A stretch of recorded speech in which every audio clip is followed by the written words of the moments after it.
Սիրելի հայրենակիցներ, այս պատմությունը սկսվեց 22 տարի առաջ, երբ մեր համագյուղացիները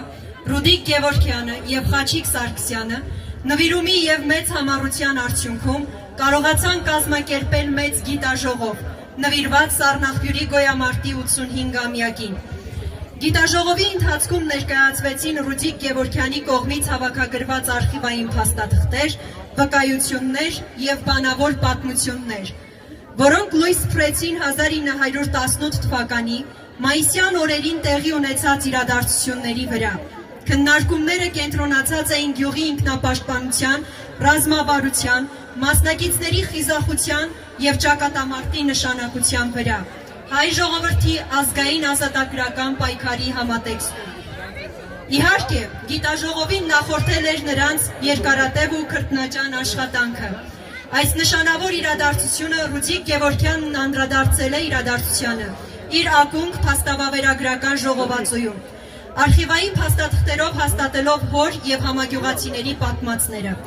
Ռուդիկ Գևորգյանը կարողացել է վերհանել ժողովրդի մի փոքրիկ հատվածի մաքարումներով անցած ճանապարհը։ 1918 թվականի մայիսի 16-ից 22-ը գյուղում տեղի ունեցած հաղթական ճակատամարտը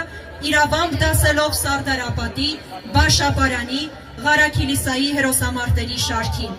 Սակայն պետք է նշել, որ Սառնախբյուրի ինքնապաշտպանությունը որպես պատմական իրողություն դեռ սպասում է իր ուսումնասիրող պատմաբանին։ Կան բազմաթիվ ակնհայտ էջեր Սառնախբյուրի հերոսամարտի պատմության մեջ, որոնք դեռևս պետք է մանրակրկիտ ուսումնասիրվեն, լուսաբանվեն և պատմական քննության ենթարկվեն ժամանակի հեռավորության վրա։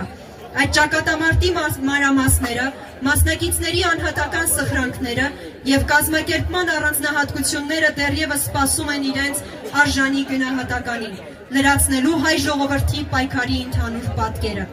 Եվ այժմ մենք խորին երախտագիտություն ենք հայտնում մեր համագյուղացիներ Ռուդիկ Գևորգյանին և Խաչիկ Սարգսյանին և բոլոր այն երախտավորներին, ովքեր իրենց նվիրված աշխատանքով փրկեցին Սառնախբյուրի գոյամարտի պատմությունը մոռացության փոշուց։ Նրանց ջանքերի շնորհիվ այսօր մենք կարող ենք հպարտությամբ հիշել և սերունդներին փոխանցել մեր նախնիների սխրանքները։